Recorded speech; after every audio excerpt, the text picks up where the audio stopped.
Hello friends, welcome to jobs in Telugu YouTube channel. Friends, staff selection commission నుంచి మొత్తం 3260 పోస్టులతోటి phase 9కి సంబంధించినటువంటి selection post recruitment notification అయితే విడుదలైంది. సో దీనికి సంబంధించి ఆన్లైన్లో ఏ విధంగా అప్లికేషన్స్ పెట్టుకోవాలనేది కంప్లీట్ డీటెయిల్స్ చెప్తాను. మీరు మీ మొబైల్లో కూడా అప్లికేషన్స్ అయితే పెట్టుకోవచ్చు. సో ప్రతి ఒక్కరు కూడా వీడియో చూస్తున్నటువంటి వారు వీడియోని లైక్ చేయండి. చాలామంది అప్లికేషన్ వీడియో అయితే చేయమన్నారు, కాబట్టి ప్రతి ఒక్కరు కూడా వీడియోని లైక్ చేసి సపోర్ట్ చేయండి. ఫస్ట్ టైం కనుక మన ఛానల్ని విజిట్ చేసిన వాళ్ళు ఉంటే రెడ్ కలర్ సబ్స్క్రైబ్ బటన్పై క్లిక్ చేసి దాని పక్కనే వచ్చే బెల్ సింబల్ని యాక్టివేట్ చేసుకోండి. Dear students, thank you so much for your amazing support. మీ లక్ష్యం మా ధ్యేయం. మరిన్ని ఫ్రీ వీడియోస్ కోసం watch VMR logics YouTube channel. My dear friends, VMR logics యాప్ని డౌన్లోడ్ చేసుకోవటం అంటే సక్సెస్ని మీ అరచేతిలో ఉంచుకోవటం అని అర్థం. అది మర్చిపోకండి. మీకు ఎటువంటి ప్రశ్న డౌట్ వస్తే ఆ క్వశ్చన్ని, ఆ క్వరీని విఎంఆర్ లాజిక్స్ టెలిగ్రామ్లో పోస్ట్ చేయండి. You will get the answers. మీరు ప్రత్యక్షంగా విఎంఆర్ లాజిక్స్ ఆఫ్లైన్ క్లాసెస్ కోసం చూస్తున్నారా? అయితే హైదరాబాద్లో దిల్షుఖ్నగర్లో సాయిబాబా టెంపుల్ పక్కనే మన విఎంఆర్ లాజిక్స్ ఆఫ్లైన్ క్లాసెస్ కలవు. Thank you guys, thank you so much. It's your VMR. Thank you guys. Friends, మనకి స్టాఫ్ సెలక్షన్ కమిషన్ నుంచి వచ్చినటువంటి ఫేజ్ 9 సెలక్షన్ పోస్టులకి సంబంధించినటువంటి నోటిఫికేషన్ డీటెయిల్స్ ఇంకా చూడనటువంటి వారు ఉంటే డిస్క్రిప్షన్లో వీడియో లింక్ అనేది ప్రొవైడ్ చేస్తాను. ఆ వీడియో అయితే చూడండి, మీకు కంప్లీట్ డీటెయిల్స్ అయితే తెలుస్తాయి. అందులో ఉన్నటువంటి పోస్టులు ఏంటి, వాటికి సంబంధించిన క్వాలిఫికేషన్స్ ఏంటి అనేది కంప్లీట్గా చెప్పడం జరిగింది. అయితే మీరు అప్లికేషన్స్ పెట్టుకోవాలనుకుంటే మీ మొబైల్లోనే అప్లై చేయొచ్చు. ఫస్ట్ మీరు రిజిస్ట్రేషన్ అయితే చేసుకోవాల్సి ఉంటుంది. ఇక్కడ రిజిస్ట్రేషన్ కంప్లీట్ చేసిన తర్వాత మీరు ఇక్కడ లాగిన్ అయితే అయినట్లయితే మీకు ఫర్దర్ అప్లికేషన్ ప్రాసెస్ అయితే ఓపెన్ అవుతుంది. ఫస్ట్ రిజిస్ట్రేషన్పై క్లిక్ చేసినట్లయితే మీకు ఇక్కడ బేసిక్ డీటెయిల్స్ అయితే అడగడం జరుగుతుంది. మీకు ఆధార్ కార్డు ఉన్నట్లయితే ఎస్ అని చెప్పేసి మెన్షన్ చేసి ఆధార్ కార్డ్ నెంబర్ అనేది మీరు ఎంటర్ చేయాలి. మళ్ళీ అదే నెంబర్ని వెరిఫై కోసం ఎంటర్ చేయాల్సి ఉంటుంది. మీ నేమ్ని as per 10th class marks list ప్రకారం ఎంటర్ చేయాలి. ఇక్కడ రెడ్ కలర్లో స్టార్ సింబల్స్ ఉన్నటువంటి ఫీల్డ్స్ అన్నీ కూడా మీరు ఫిలప్ చేయాలి. అవన్నీ కూడా మీకు మ్యాండేటరీ ఫీల్డ్స్. ఆ తర్వాత మీ యొక్క father name as per 10th class marks list ప్రకారం, అలాగే మదర్ నేమ్ కూడా as per 10th class marks list ప్రకారం ఎంటర్ చేయండి. మీ యొక్క date of birth as per 10th class marks list ప్రకారం ఇవ్వండి. ఇంకా ఎడ్యుకేషన్ బోర్డు అనేది మీరు సెలెక్ట్ చేసుకోవాల్సి ఉంటుంది. అది ఏ బోర్డు అనేది మీరు ఇక్కడ సెలెక్ట్ చేసుకోవాలి. వాటికి సంబంధించినటువంటి బోర్డ్స్ నేమ్స్ అన్నీ కూడా మనకి ఇక్కడైతే ఉన్నాయి. So board of school education Andhra Pradesh, board of school education secondary education Andhra Pradesh అని ఈ విధంగా ఉన్నాయి. అలాగే తెలంగాణకి సంబంధించి కూడా మనకి ఇక్కడైతే చివరికి వెళ్ళినట్లయితే మనకి ఇక్కడ తెలంగాణకి సంబంధించినటువంటి బోర్డు నేమ్ కూడా వస్తుంది. తర్వాత చూసుకున్నట్లయితే మీ యొక్క రోల్ నెంబర్ అనేది మీరు ఇక్కడ ఎంటర్ చేయాల్సి ఉంటుంది. మనకి 10th క్లాస్ మార్క్స్ లిస్ట్ మీద రోల్ నెంబర్ అని చెప్పేసి ఉంటుంది. ఆ రోల్ నెంబర్ని మీరు ఇక్కడ ఎంటర్ చేయాలి. అదే రోల్ నెంబర్ని వెరిఫై కోసం ఎంటర్ చేయాలి. ఆ తర్వాత మీరు ఎప్పుడు పాస్ అయ్యారు అనేది దీనికి సంబంధించి ఇయర్ని మీరు మెన్షన్ చేయాల్సి ఉంటుంది. తర్వాత మీరు జెండర్ అనేది సెలెక్ట్ చేసుకోవాలి, మేలా ఫీమేల్ అనేది. తర్వాత మీకు సంబంధించినటువంటి లెవెల్ ఆఫ్ ఎడ్యుకేషనల్ క్వాలిఫికేషన్స్, మీరు ఎక్కడి వరకు చదువుకున్నారనేది మీరు అది మెన్షన్ చేయొచ్చు. పోస్ట్ గ్రాడ్యుయేషనా, పిహెచ్డీనా, డిప్లొమానా, 10+2నా, ఇంటర్మీడియటా, లేకపోతే మనకి ఇక్కడ 10th క్లాస్ అనేది అడిగారు. సో మీరు ఎక్కడి వరకు చదువుకుంటే అది సెలెక్ట్ చేయండి.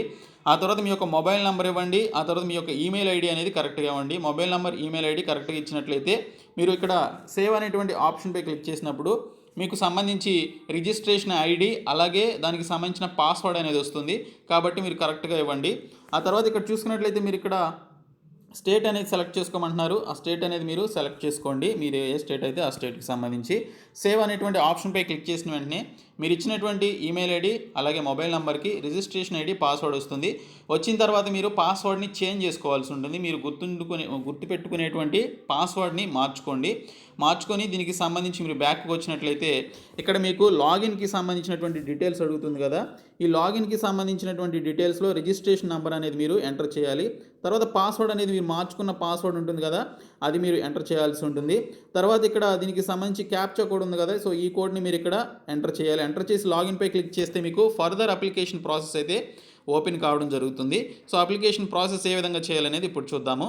ఈ పోస్టులకి సంబంధించి మీరు ఈ నెల 24వ తేదీ నుంచి అక్టోబర్ 25వ తేదీ మధ్యన అప్లికేషన్స్ అయితే పెట్టుకోవాల్సి ఉంటుంది. కాబట్టి మీకు 1 మంత్ టైం ఉంది. కాబట్టి మీరు ఎంత పాసిబుల్ అయితే అంత త్వరగా పెట్టుకోండి. మీరు లేట్ చేస్తే లాస్ట్ డేట్కి వెళ్ళే టైంకి మనకి ఈ యొక్క వెబ్సైట్ అయితే ఓపెన్ కాదు. దీనికి సంబంధించిన ఎగ్జామినేషన్ నెక్స్ట్ ఇయర్ మనకి 2022 జనవరి లేదా ఫిబ్రవరిలో ఉంటుందని మెన్షన్ చేశారు. ఇంక ఈ పోస్టులకి సంబంధించి మీరు 10th క్లాస్ క్వాలిఫికేషన్ మీద ఉన్నటువంటి పోస్టులకి అప్లై చేయాలనుకుంటే 18 నుంచి 25 సంవత్సరాల వయసు ఉండాలి. పర్టికులర్ ఓసీ, ఈడబ్ల్యూఎస్ క్యాండిడేట్స్కి.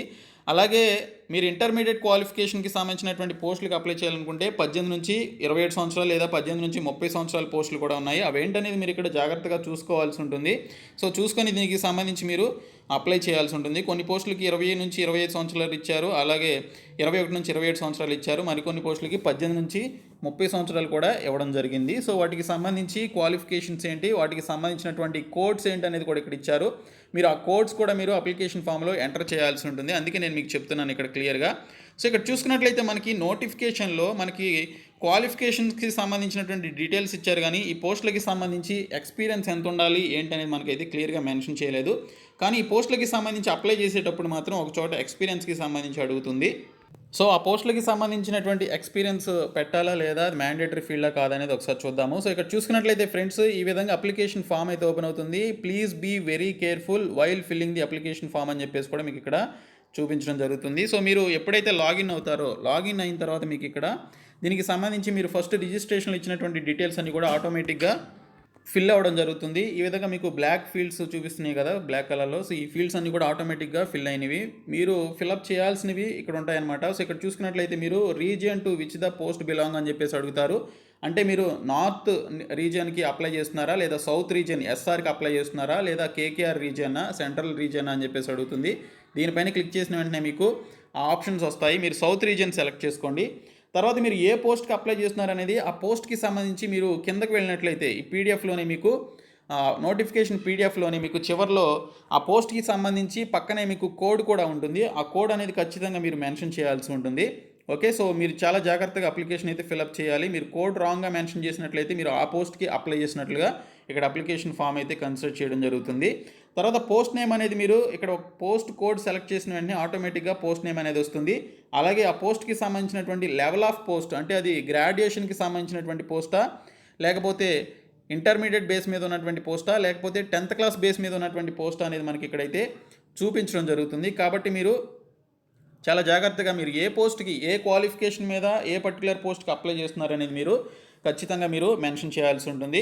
అయితే మీరు ఫస్ట్ గ్రాడ్యుయేషన్కి సంబంధించినటువంటి పోస్ట్కి అప్లై చేసి అప్లికేషన్ సబ్మిట్ చేసిన తర్వాత మళ్ళీ ఇంటర్మీడియట్ పోస్ట్కి సంబంధించి మీరు అప్లై చేయాలి అనుకుంటే మళ్ళీ మీరు 100 రూపీస్ ఫీ అనేది, ఆ పర్టికులర్ ఫీ పే చేయాల్సినటువంటి క్యాండిడేట్స్ ఎవరైతే ఉన్నారో, ఓసీ అలాగే ఈడబ్ల్యూఎస్ క్యాండిడేట్స్ ఎవరైతే ఉన్నారో, అలాగే ఓబీసీ క్యాండిడేట్స్ ఎవరైతే ఉన్నారో వారు 100 రూపీస్ అనేది మళ్ళీ ఇంకోసారి పే చేసి దీనికి సంబంధించినటువంటి ఈ యొక్క పోస్ట్కి, అంటే 10th బేస్ కానీ ఇంటర్ బేస్ కానీ ఏదైతే మీరు ఇంకొక అప్లికేషన్ పెట్టాలనుకుంటే దానికి సంబంధించి మీరు మనీ అనేది పే చేయాల్సి ఉంటుంది. అదే ఎటువంటి ఫీ పే చేయాల్సినటువంటి అవసరం లేనటువంటి క్యాండిడేట్స్ ఎవరైతే ఉన్నారో, ఉమెన్ క్యాండిడేట్స్ కానీ, SC ST, PWD, ex servicemen candidates ఎవరైతే ఉన్నారో వారు దీనికి సంబంధించి ఎటువంటి ఫీ అనేది పే చేయాల్సినటువంటి అవసరం లేదు. నంబర్ ఆఫ్ టైమ్స్ ఎన్ని అప్లికేషన్స్కైనా మీరు పెట్టుకోవచ్చు.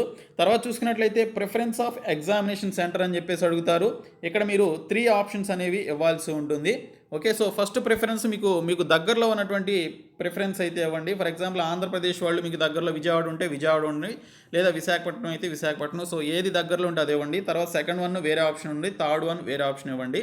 సో ఈ విధంగా 3 ప్రిఫరెన్స్ అయితే మీరు ఇవ్వాల్సి ఉంటుంది. మీరు ఫస్ట్ ప్రిఫరెన్స్ ఏదైతే ఇచ్చారో మ్యాక్సిమం అదే మీకు అలాట్ అవుతుంది. ఒకవేళ అది కనుక ఫిల్అప్ అయిపోతే మీకు సెకండ్ ప్రిఫరెన్స్ అయితే తీసుకోవడం జరుగుతుంది. సో ఈ విధంగా మీరు దీనికి సంబంధించిన ఎగ్జామినేషన్ సెంటర్స్కి సంబంధించినటువంటి ప్రిఫరెన్స్ అయితే ఇవ్వాల్సి ఉంటుంది. తర్వాత చూసుకున్నట్లయితే మీరు ఎక్స్ సర్వీస్ మెన్ అయినట్లయితే ఎస్ అని చెప్పేసి మెన్షన్ చేయండి, కాకపోతే నో అని చెప్పేసి మెన్షన్ చేయండి. తర్వాత క్రిందకి వెళ్ళినట్లయితే మీకు ఇక్కడ వెదర్ సీకింగ్ ఏజ్ రిలాక్సేషన్ అని చెప్పేసి అడుగుతుంది. సో ఎవరైతే ఎస్సీ ఎస్టీ అలాగే ఓబీసీ క్యాండిడేట్స్ ఎవరైతే ఉన్నారో, అలాగే ex service men, PWD candidates ఎవరైతే ఉన్నారో వారికి ఏజ్ రిలాక్సేషన్ ఉంది కదా, 5 years 3 years అని చెప్పేసి. అలాగే పీడబ్ల్యూడీ క్యాండిడేట్స్కి అయితే 10 to 15 years వరకు పర్టికులర్ కేటగిరీస్ని బట్టి ఉంటుంది. సో వాళ్ళు ఎస్ అని చెప్పేసి సెలెక్ట్ చేసుకున్నట్లయితే దానికి సంబంధించి మీకు ఏజ్ రిలాక్సేషన్ అనేది యాక్టివేట్ కావడం జరుగుతుంది. తర్వాత చూసుకున్నట్లయితే essential qualification for the post అని చెప్పేసి అడుగుతుంది. దీనికి సంబంధించి చూసుకున్నట్లయితే మీరు ఏం చదువుకున్నారనేది ఇక్కడ మెన్షన్ చేయాల్సి ఉంటుంది. సో మీరు డిగ్రీకి సంబంధించిన పోస్ట్ని సెలెక్ట్ చేసుకుంటే ఆ డిగ్రీలో మీరు ఏ కోర్స్ చేశారు. ఓకే, సో డిగ్రీకి సంబంధించి అది బీటెకా, జనరల్ డిగ్రీనా, లేకపోతే వేరే ఏదైనా డిగ్రీని అనేది సెలెక్ట్ చేసుకొని దానికి సంబంధించి సబ్జెక్ట్ ఏంటనేది మీరు ఇక్కడ సెలెక్ట్ చేసుకున్నట్లయితే ఆప్షన్స్ అన్నీ కూడా వస్తాయి. జస్ట్ మీరు అది సెలెక్ట్ చేసుకోవాల్సి ఉంటుంది. తర్వాత చూసుకున్నట్లయితే డీటెయిల్స్ ఆఫ్ ఎక్స్పీరియన్స్ అని చెప్పేసి అడుగుతున్నారు ఇక్కడ. సో ఇక్కడ చూసుకున్నట్లయితే ఫ్రెండ్స్ మనకి ఈ ఎక్స్పీరియన్స్ అనేది ఖచ్చితంగా ఉండాల్సి ఉంటుంది. ఎందుకంటే ఇది మీకు ఇక్కడ మ్యాండేటరీ ఫీల్డ్ అయితే ఇచ్చారు. ఇక్కడ చూసుకున్నట్లయితే ఈ నోటిఫికేషన్లో మనకి ఎక్స్పీరియన్స్కి సంబంధించి పర్టికులర్గా డీటెయిల్డ్గా అయితే మెన్షన్ చేయలేదు, కానీ ఈ పోస్టులకి సంబంధించి ఎంతో కొంత ఎక్స్పీరియన్స్ అయితే ఉన్నటువంటి క్యాండిడేట్స్ ఇక్కడ మెన్షన్ చేయాలి. మీరు ఏ ఆర్గనైజేషన్లో పనిచేశారు, దానికి సంబంధించినటువంటి డెసిగ్నేషన్ ఏంటి, అలాగే నేచర్ ఆఫ్ డ్యూటీ ఏంటి, పీరియడ్ ఆఫ్ సర్వీస్ మీరు ఎప్పటి నుంచి ఎప్పటి వరకు పనిచేశారు అనేది ఇక్కడ ఈ డీటెయిల్స్లో మీరు ఇవ్వాల్సి ఉంటుంది. సో ఈ విధంగా మీరు దీనికి సంబంధించిన ఎక్స్పీరియన్స్ ఉన్నటువంటి క్యాండిడేట్స్కి ఇక్కడ ఎలిజిబిలిటీ ఉన్నట్లుగా తెలుస్తుంది. ఇన్ కేసు ఎక్స్పీరియన్స్ లేకపోతే మీరు అప్లై చేయొద్దు. మీరు ఎక్స్పీరియన్స్ లేకుండా మీరు అప్లై చేయాలని ట్రై చేసినా కూడా ఇక్కడైతే యాక్సెప్ట్ అవ్వదు, ఎందుకంటే మీకు ఎక్స్పీరియన్స్ ఉండాలి. ఇది మ్యాండేటరీ ఫీల్డ్ ఇది, కాబట్టి దీన్ని స్కిప్ చేయడానికి వీల్లేదు. సో ఇది ఒకసారి ఆలోచించండి. తర్వాత మీరు ఫైనల్గా చూసుకున్నట్లయితే మీకు సంబంధించి మీరు ఇక్కడ మీ యొక్క ఇమేజ్ని మీరు అప్లోడ్ చేయాలి. ఆ తర్వాత మీకు సంబంధించిన సిగ్నేచర్ని మీరు అప్లోడ్ చేయాల్సి ఉంటుంది. ఫర్దర్గా దీనికి సంబంధించి మీరు ఎవరైతే ప్రివ్యూపై క్లిక్ చేసి దానికి సంబంధించినటువంటి సబ్మిట్ కొడతారో, ఫైనల్గా దీనికి సంబంధించి ఎవరైతే మనీ పే చేయాల్సినటువంటి అవసరం ఉందో 100 రూపీస్ ఫీ, వారు 100 రూపీస్ ఫీ అనేది ఫైనల్గా పే చేయాల్సి ఉంటుంది. సో ఈ విధంగా 100 రూపీస్ ఫీ పే చేసి దీనికి సంబంధించి అప్లికేషన్ అయితే సబ్మిట్ చేసుకోవచ్చు. ఫీ పేమెంట్ లేనటువంటి వారు డైరెక్ట్గా దీనికి సంబంధించి ప్రివ్యూపై క్లిక్ చేసి మీరు ఫైనల్గా సబ్మిట్ అయితే చేయొచ్చు అనమాట అప్లికేషన్ని. సో ఈ విధంగా మీరు అప్లికేషన్ అయితే ఫిలప్ చేయండి. దీనికి సంబంధించి చెప్పాలి అంటే ఎక్స్పీరియన్స్ అయితే ఉండాలి ఫ్రెండ్స్. యాక్చువల్గా నోటిఫికేషన్లో మనకి ఎక్కడా కూడా ఎక్స్పీరియన్స్కి సంబంధించి పర్టికులర్గా అయితే మనకి డీటెయిల్గా అయితే ఇవ్వలేదు. సో వీటికి సంబంధించి అప్లై చేయాలనుకుంటే మీరు నెక్స్ట్ మంత్ లోపు అప్లికేషన్స్ అయితే పెట్టుకోండి. ఇంకేమైనా డౌట్స్ ఉంటే కామెంట్ సెక్షన్లో అడగండి. So I will try to reply your comments. So ఇది ఫ్రెండ్స్ ఈ నోటిఫికేషన్కి సంబంధించిన అప్లికేషన్ ప్రాసెస్. సో ఈ వీడియోని మీ ఫ్రెండ్స్కి షేర్ చేయండి, మన ఛానల్ సబ్స్క్రైబ్ చేయండి. Thank you so much guys.